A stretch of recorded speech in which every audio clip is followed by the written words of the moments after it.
You're listening to the Sales Today podcast, and I'm your host, Fred Copestake.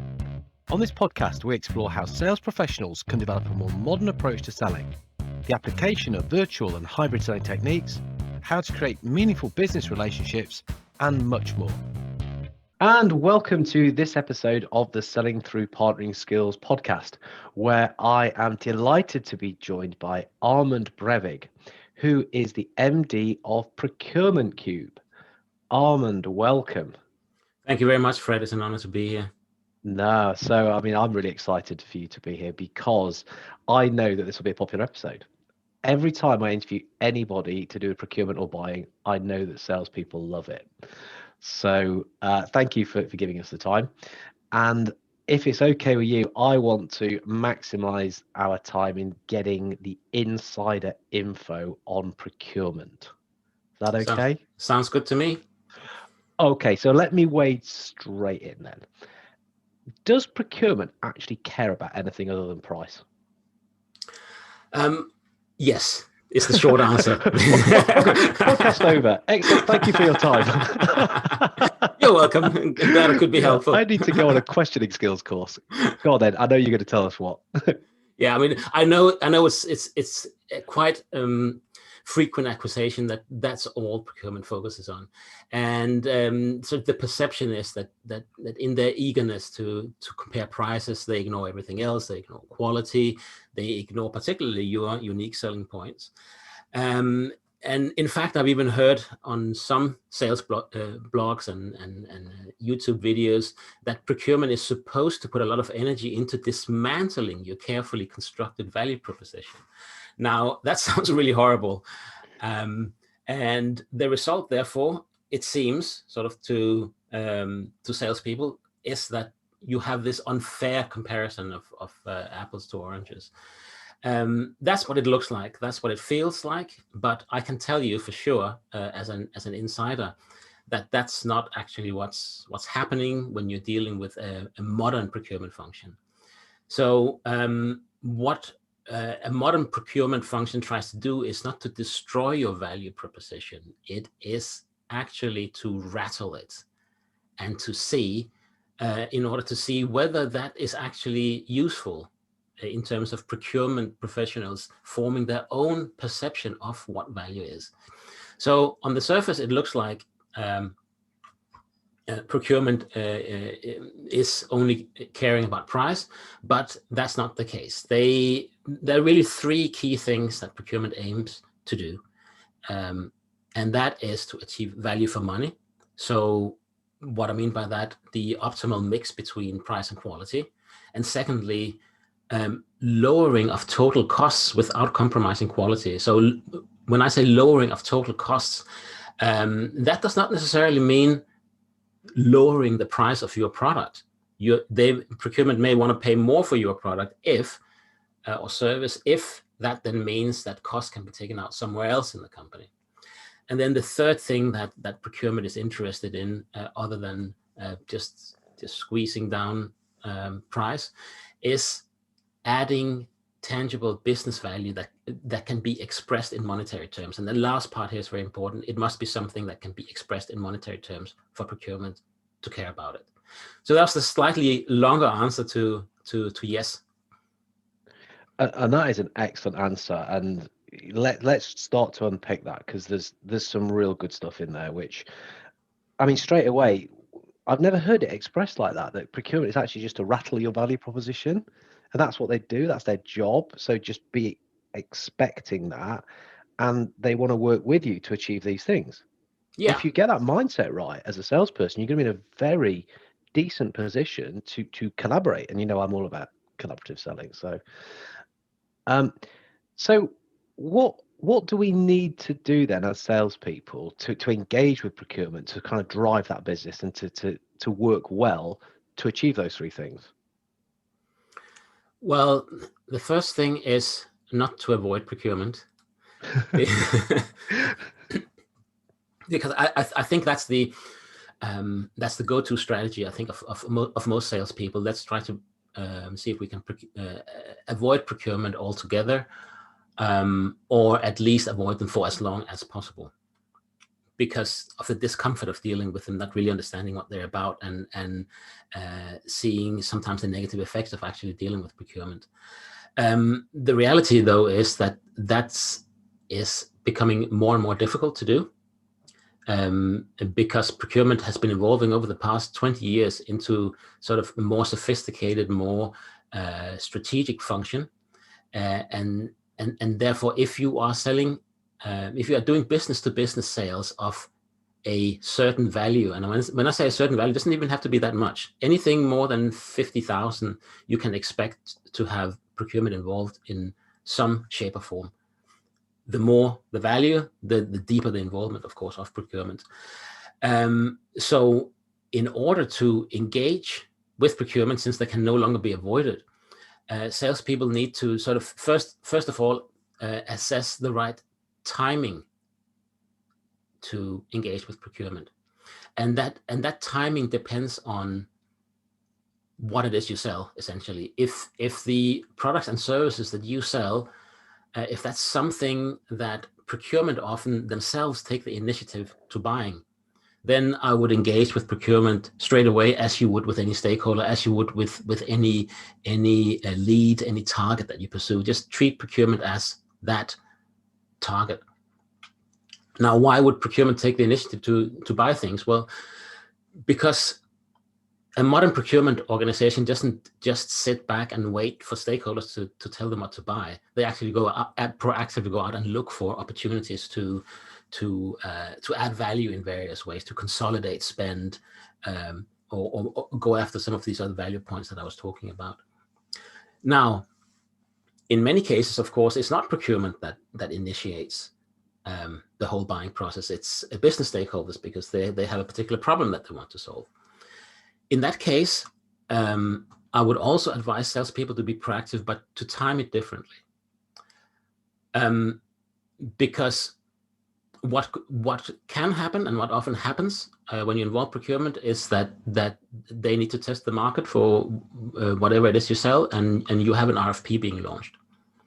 Now, you want to leave enough time for you to engage with the key stakeholder that you are actually selling this to, so that you have enough insider knowledge, so to speak, before the RFP is launched, so that you have the opportunity to influence the RFP requirements before the RFP is launched, so that you can be the preferred vendor in that competitive setting, which you may not be able to avoid. Okay, so timing is key. Do not avoid them, and again, I think that's probably a thing which will stand out on this. I think a lot of salespeople do that. It's like that kind of ostrich thing, is they stick their head in the sand and hopefully procurement won't come on. They are going to be proactive in it. And actually, I just want to pick up on something. You mentioned modern procurement. What clues can I pick up on that I'm working with someone who does have a modern procurement type function, rather than just somebody who's got buyers who are going to sort of do just a basic spreadsheet exercise? So I know that actually that is where I do need to spend time. Yeah, that can be quite challenging, actually, because I mean, in terms of talking about it, the way we're talking about it now, you can sort of draw it up very sharply. You have modern, and you have old school, but of course it's a continuum. Yeah. Because procurement has developed from an old school function towards a more modern function over decades now. So exactly where they are on that continuum can be a bit difficult to unpack, but you essentially look at what they're focusing on.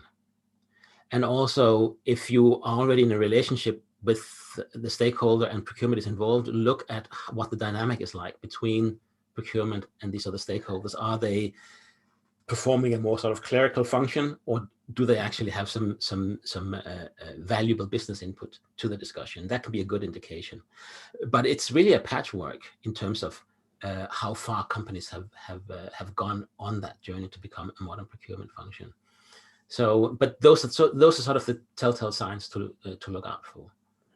Yeah, I mean, I guess without going off into the whole sales piece, a modern salesperson would be able to guide.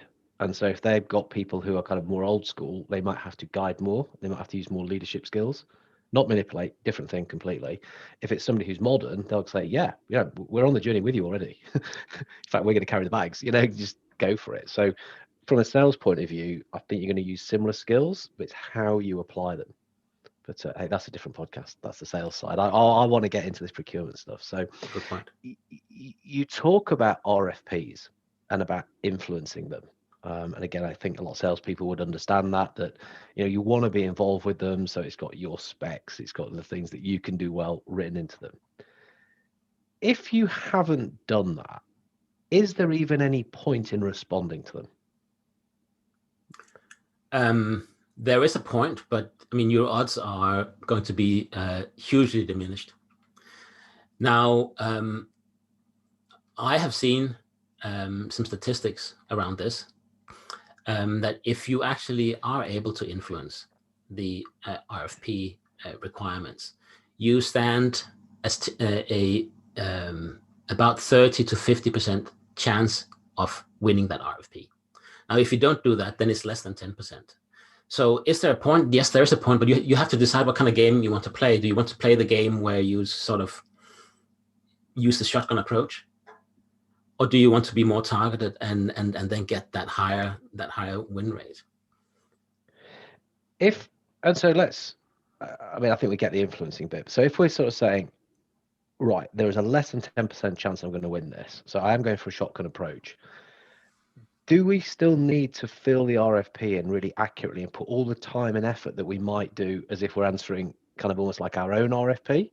Or do we just say, get the basic information in there, chuck it back out, because you've just got to do lots and lots of these things? Or do they still need to be filled in absolutely perfectly to even have that less than 10% chance? Yes, it will have to be filled in perfectly. It will be, because not only do you you don't have the odds tilted in your favor in terms of the RFPs specs being tilted towards your USPs. You don't have that if you don't actually follow the rules or actually answer exactly what is asked. Then I would say the chances are close to zero. Then you might as well even less. Then you might as well not do it. So you're going to have to put all the time and effort in, even though you stand a less than 10% chance of winning. Yeah. So I don't think the shotgun approach is a very wise approach.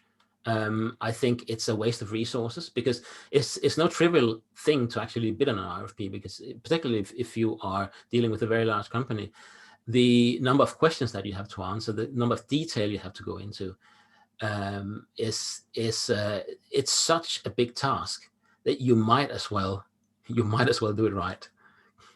Sounds like you might as well put your money on the national lottery. Well, if you're using this the scattergun approach, yeah, you might as well. Okay, so joking apart then, so if people take this on board and they understand that, and then it feels like a brave decision, but actually it's not, it's just kind of a mathematical decision, how can we elegantly refuse to fill in an RFP, to get involved with it? Do we just say, nah, mate, I got less than 10% chance of winning this, I can't be bothered? Or is there a better way which you as a procurement professional would appreciate? You think, actually, no, this is fair, this guy gets it, without kind of souring relationship or sort of screwing things up for later and the thing that I am working on you with? But if you already have a relationship, then you are in a much better position to actually go in and influence the requirements. So then I would say then you're in a good position. Then I would put in the time and effort, unless there is a real valid reason why you don't think you're the right supplier for that. Then I would just communicate that. Nobody's going to be offended by that. It's a lot of work to actually respond to an RFP, but it's equally a lot of work to actually evaluate answers from people who haven't really put their heart into it. Interesting. So it's a lot of work to evaluate the answers. So the kind of the language or the ways of answering this, saying, I don't think I'm the right supplier in this instance, that could actually be a credibility builder anyway. Absolutely. I don't want to fill this in and not do a good job and cost you a lot of time to realize that I'm not the right supplier. Yeah. And I have another way of framing that. Yeah. And I have had suppliers say that to me, and that's absolutely fine. Just because procurement sends out an RFP, it doesn't necessarily mean that they expect everyone to bid on it. Because you are kind of using the scattergun approach. We'll just put it out to everyone. Why? Because it's easy to. And Well, hopefully people yeah, will qualify themselves a little bit, or I, it's not that it's just sent out to everyone, but you want to send it out to a certain number of people, a certain number of suppliers. Say, depending on what it is, it could be 10 suppliers you want to send it out to. If well knowing that perhaps 2 or 3 of them may not think that that's the right thing. yeah, Of course, if you as a procurement professional do the go through the RFP process in the right way, you will of course have done some work beforehand to find out which suppliers are likely to be the right ones. So I mean, and that's an important thing actually to remember about RFPs. They're a tool that procurement likes to use, and as any like with any tool, you can use it wisely or you can use it poorly. Again, so it's assessing, you know, are these old school, are they modern, how are they using this, what are they like? Okay. Yeah, you can probably tell a lot about where they are on that continuum in terms of how that RFP is structured, what the whole approach is, what kind of questions they ask on there as well. Okay, so it's again, qualification is what we would use in sales terms, and as procurement, you're qualifying people as well. That's right. Takes two to tango. So, okay, let's move on a little bit then. Let's say we've been disciplined, we've put ourselves in for something, you know, we've managed to influence, we are looking like we're going to get the business. I suspect, even if we're clear front runners and you love what it is we're saying, there's going to be a bit of negotiation. Is that a reasonable assumption to make? That is as certain as gravity, I would say. Yeah, that's going to happen. When people say never assume, you can make that assumption. As certain as gravity. I'm going to take that as a. And I am speaking from the point of view of the private sector. I think in the public sector they have certain routes that they go down, and in some of the routes they are allowed to negotiate, in others they're not. Right, so we need to talk about negotiation then. If it is 100% going to be happening, what do we need to be thinking about then as a salesperson before we start to go into that negotiation? Well, I think, like with any negotiation that you go into, you have to know as much as you can about the person that sits on the other side of the negotiating table. So what are their objectives as a function? What's procurement's objectives as a function? Procurement's, what might be the personal aspirations of the people involved? What are the ways that procurement is actually rewarded as a function?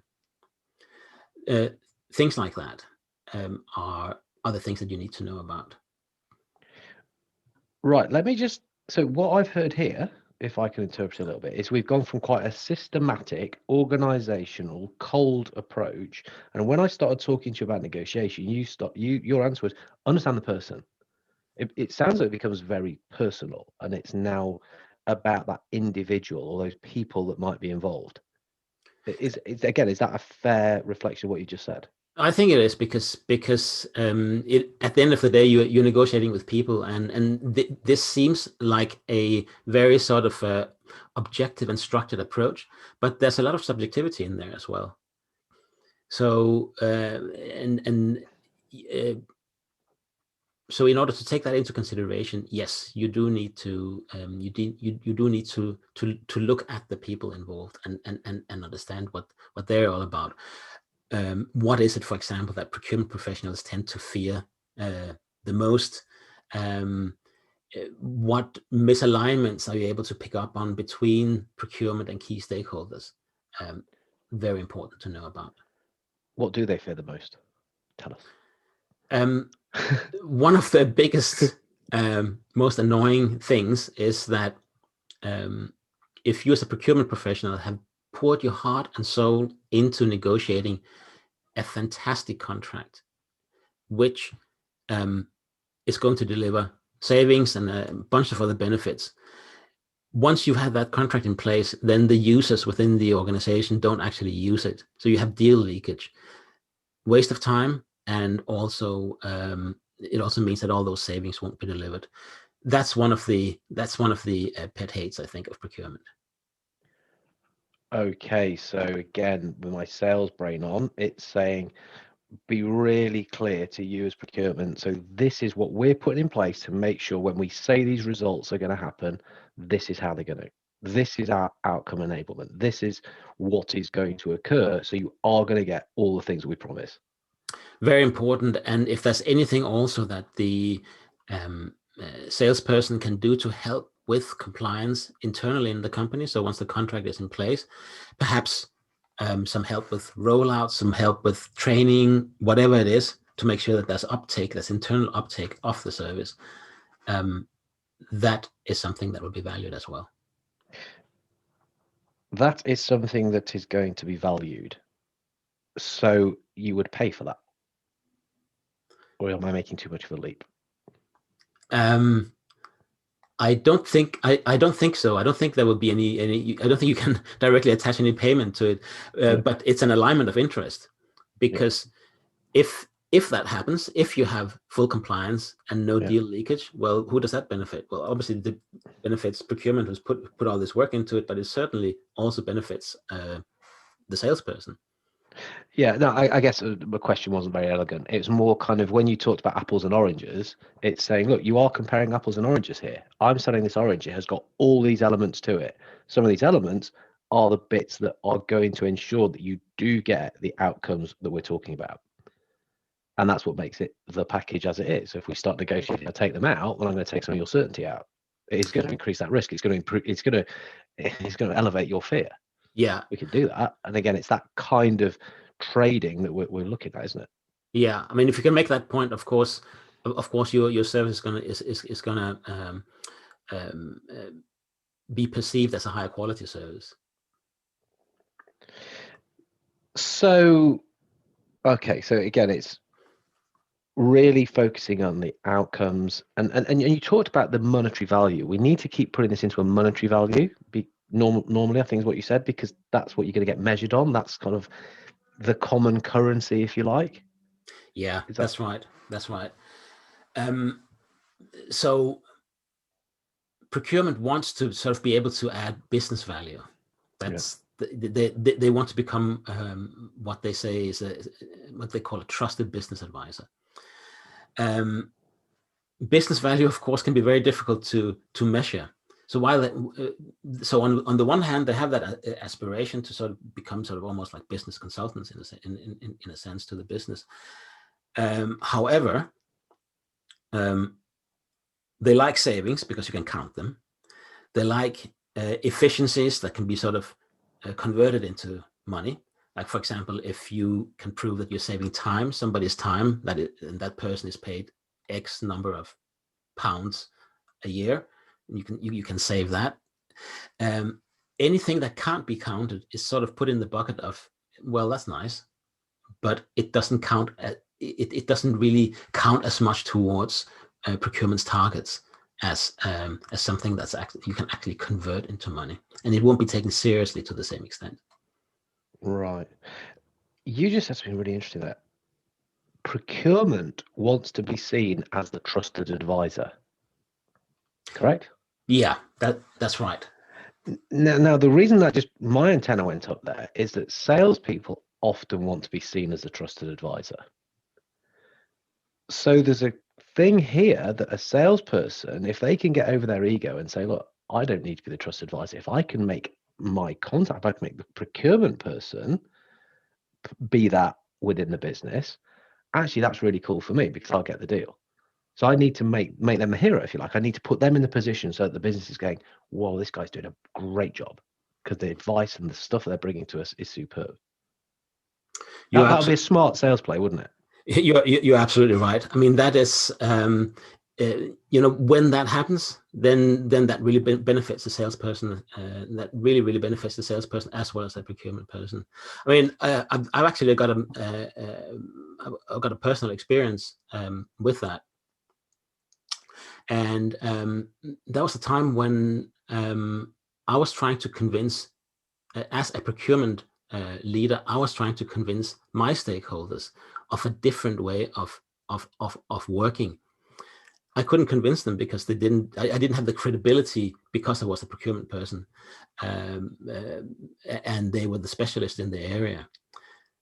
But I found a supplier that actually had a solution that could do what they said couldn't be done. And it not only had it been done before, it had been done for a very high-profile client, the CIA in the United States, and that just changed the whole game. So then I could bring that supplier in, and that supplier actually won the business.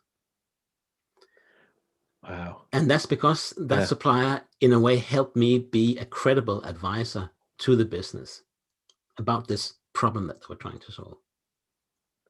And I couldn't have done that on my own. I could only do that with the help of that supplier.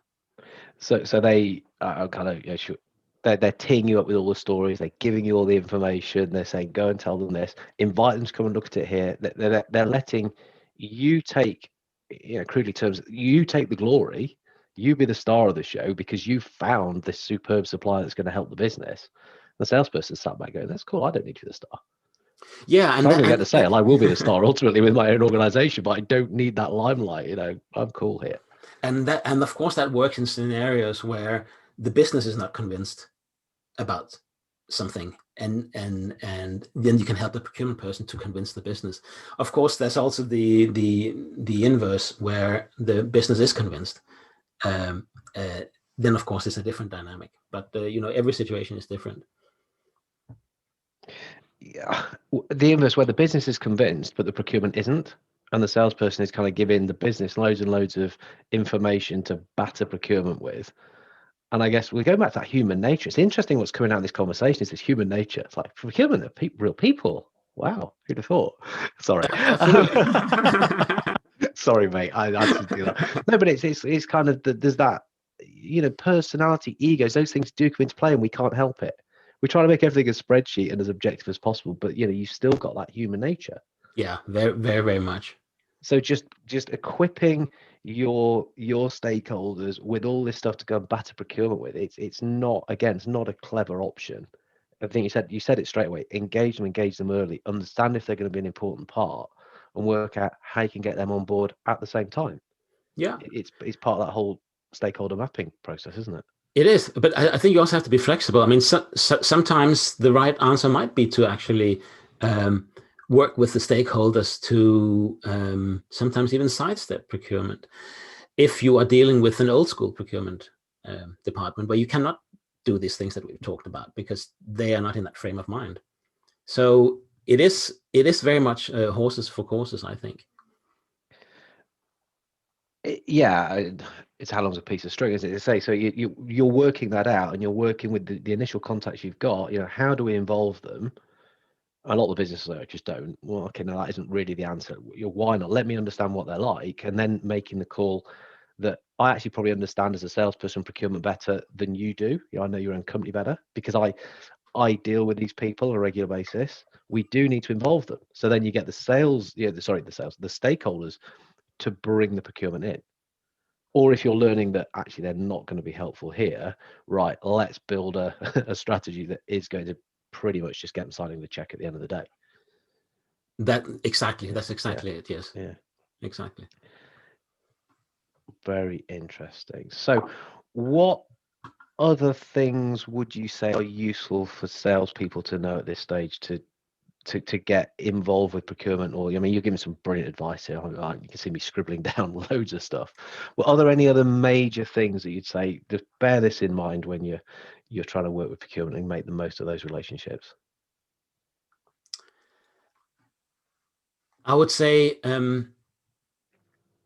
just because you've built a relationship with procurement, don't assume it ends there. What often happens within procurement is that the same people won't be around 2 or 3 years later. And that has to do with the way that career progression works in large companies. So in order for a procurement person to progress, they will typically need exposure to different areas of procurement, so different categories. So you may be dealing with a totally new set of people if next time you're engaging with that company. So it's an ongoing thing. It's not a one-off. If you've done your job well and you've made them look a star, they are going to move on. Yeah. You'll have helped them do. Well, but again, that's a clever thing. Is you'll have helped them to do that, so there will be new people coming through. So it's an ongoing process, and some companies very deliberately rotate people, don't they, and put people from completely different categories into the category that you're operating in, who've got no experience in it. Exactly, because it's part of developing their pipeline of leaders, essentially. So in order to become a head of procurement, for example, you need to have had exposure to a number of categories. You can't just have worked in one category entire life. You mean it's not just to mess salespeople up? It has that effect, but that's not the purpose of it. No, that's just a bonus. That's the icing on the cake. We get better leaders, and we could because again, we're joking, but that's kind of how salespeople see it. They're doing it to make our life difficult. They're doing it to make it hard for me. It's like, no, they're looking after the people, their own interest. You're actually having that kind of colder, more detached way of looking at it. But that isn't the only reason, and that's what often we think. You're only doing it to make our life miserable. I have heard that from salespeople too. Yes, they make that assumption. Life's so unfair. Okay, so carry on building relationships. Be aware that is what's going to happen. And again, I think if we can take that, we can have that as a positive mindset. Somebody's new in here. Brilliant. Right. I want to help you. I want to help you get a faster promotion, like I helped that last guy. That would be a very you're powerful going to message. be my mate. Absolutely. So if you could say that, and even start to give the case to, we worked on this deal, and that's what's accelerated them through. And the person will probably know that anyway. Would have a bit of an inkling, sort of the stories that circulate. I'm sure you all talk amongst each other. Yeah, salespeople do. Absolutely. Yeah. But knowing that that's a salesperson intention, I think would not hurt. Yeah. I want to help you with your career and progress. Why? Because we will all benefit from this. Interdependence. It's one of the elements of partnering skills. My success is going to be based on your success. Let me make you successful. Absolutely. We've got to look for win-win anyway. So let's just be really overt about that. I mean, a big part of recognition within large companies is also awards. So procurement people get awards for all sorts of things, all kind of achievements. So if you can somehow help them get a prestigious award as a salesperson, I mean, that would be absolutely amazing. For example, the CIPS awards is probably the most coveted procurement awards. The Chartered Institute of Procurement and Supply. And again, if you've got a good relationship with somebody, you can ask and say, look, are you up for any of these things? Do you want help in entering it? If you can't ask that, you haven't got as good a relationship as you think you have.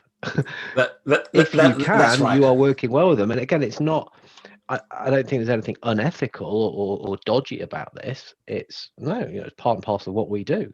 Because to win that will mean you have performed your job extremely well. Absolutely. And it's I mean, at least for some of the big awards, it's quite transparent what the categories are. So I mean, one could go in and look at that as a salesperson and see, well, there might be a potential in this particular category, in that particular category. Well, that would be very cool and really fulfilling, I'd have thought, from a salesperson's point of view, helping someone to win something like that. Anything else? Any other little tips as we sort of approaching the end? Oh, let's see. And we've covered quite a bit. Let's see. That sounded like a prepared procurement answer. As soon as you ask a question, let's see. You'll be giving me the professional wins next. There might be. I'm not sure I could tell you those, Fred. Oh God. No. What else? What will be useful for the listeners? I think one thing that's often overlooked by salespeople until it becomes a problem is the end game. So you got verbal agreement. Let's say you're the lucky one that was chosen. You got verbal agreement, but then it just takes forever to actually get a signed contract. Yeah. That just messes up sales forecasting, and it's not a good thing. I think what most salespeople do is just continue contacting the procurement person, saying, where's the contract? And then they might be throwing then they might be giving the salesperson a few things to complete or something like that. But being proactive in that last stage, being able to map what the exact process is to go from verbal agreement to a signed contract is crucially important for salespeople to be able to map that out. Because if you can do that, if you know which people are involved in what way, then you'll be able to ask much more probing questions, and therefore know how to intervene in order to expedite that whole process, and be able to at least forecast much more accurately when you're going to have that contract in place. The processes involved are typically quite substantial when it comes to large companies. So you have a commercial process and you have a legal process, and procurement is at the center of both of those processes. They're different processes, but procurement are at the center of them.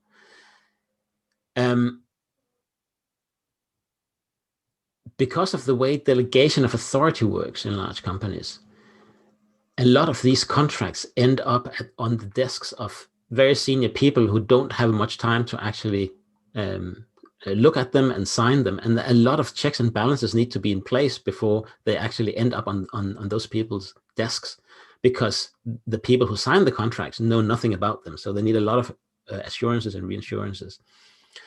That's why it can take weeks or months even to get a contract signed. So anything that a salesperson can do to provide the information when it's needed in the format that is needed and follow up with the right people will expedite that. That's probably the last thing that I would mention that salespeople need to pay attention to. No, that's really interesting. And again, I can think of people who, we've got the agreement, done it, won, and that is another key part. Over till it's over, sort of thing. Yeah, the fat lady has to sing before. Yeah, but that's not about a negotiation gambit. It's no, we've done the negotiation. The agreement is there. That's solid. It's literally just putting all the wheels in motion. Yeah. We're not sort of playing here. There has been an agreement. We just got to make sure that the things are happening. So yeah, I mean, it can be things like cybersecurity and data risks, for example. I mean, if that hasn't been covered off already, that you'll probably have a lot of forms to fill in before you can actually get to that stage where you sign a contract. It's something companies worry more and more about. I wonder if a lot of these things are quite similar. So actually, if you've got this stuff ready to go, prepared, and even use that, perhaps even use that within the discussion. Say, look, I've got all this. I've got a deployment pack. We're ready to rock and roll. So you say, yes, we can have this up and running. You can be starting to get your benefits, the outcomes you want faster. Yeah, it depends on the organization. Some are very picky with it has to be their forms that are filled in. So, but still, even so, if you have all the information, it's still quicker than if you have to start from scratch. Going and looking for it. Well, okay, so I've just got to take it and I've got to rejig it to put it into your formats, but it's there. Yeah. Oh, very good. Last question then. How do people get in touch with you? Because I suspect off the back of this, there are more questions that many people will have and be wanting to tap into you and the services you offer at Procurement Cube. So what's the best way to get in touch? Well, I'm glad you asked. The best way is to go to the Procurement Cube website, www.procurementcube.org/selling. And that's a very good place to go to, because I have produced a guide which anybody can download from that URL, which goes even deeper into detail about those topics that we've spoken about today. And it's free of charge. I'd encourage anybody to go there and download it if you want to improve your relationship with procurement in order to sell more faster. Procurement is giving us something for free. I'm going to download 2. Yeah. No, joking apart. I mean, I'm privileged. I've read that guide. It is brilliant. I would strongly advise people to go to it. We'll pop a link in the show notes, so that people can go straight to that, and get that. No, there's some cracky stuff in there. A lot of the stuff you have talked about, and a little bit more. And yourself, LinkedIn, is that an option? I'm on LinkedIn, and I am very easy to find because my claim to fame is that I'm the only Armand Breivik on LinkedIn I in the think I'm the world. only Fred Copestake on LinkedIn. What a unique podcast this has been. Two unique people. So it's Armand Brevig, Brevig. Brilliant. Armand, thank you so much. You really have shared a lot of stuff here. We've had opportunity to chat in the past, and I know that you do care about procurement. You actually care about sales and salespeople, and want them to do a good job as well, which is why you've been so generous with the info. Absolutely. I So mean, I've been on both sides, sales and procurement, so I get that um, friction that there sometimes is, and how to overcome it. no, which is why you've been so generous with that. And no, guys, go and get that guide. It would not be the worst thing you've done today if you get that. Thanks a lot, Armand. You're welcome. It's been a pleasure. Cheers. You've been listening to the Sales Today podcast with me, your host, Fred Copestake. If you like what you've heard, why not subscribe so you know when the latest episodes become available? Take a look at my YouTube channel. All episodes are available there, along with extra material all about modern selling. Connect with me on LinkedIn, where I'll share more information around collaborative selling. All part of my mission around having good people doing good things in a good way.